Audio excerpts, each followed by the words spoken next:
My name is Anthony Parascandola. I'm a senior at St. Joseph's University.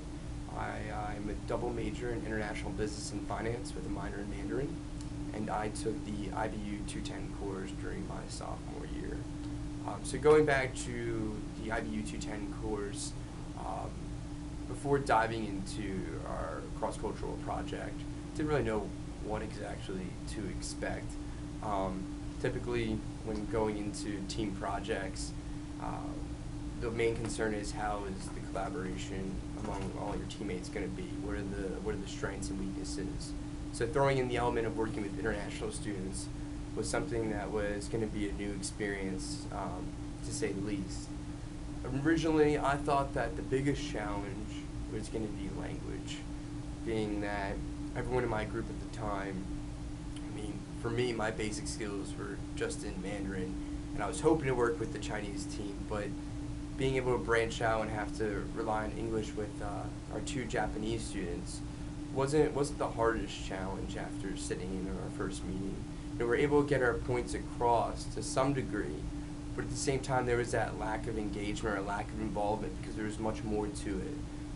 And I realized the substance that came out of that first meeting is really trying to understand their culture and open up to how we can understand their way of thinking from their end and our end, and you could see their interest as well.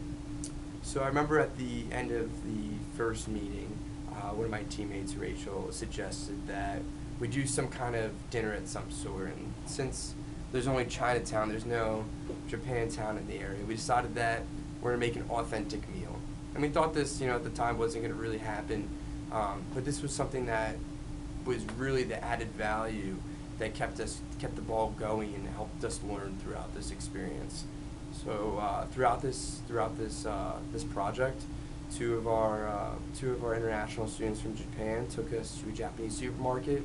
We bought everything for them, and they taught us the meaning behind the food, how to cook it, and it was such a groundbreaking experience that really exposed me beyond that 2D element where you'd be researching about Japanese culture within businesses and really bringing that experience from the students itself that is almost what you would actually have in with a multinational corporation and working on an international project or a domestic project with international employees.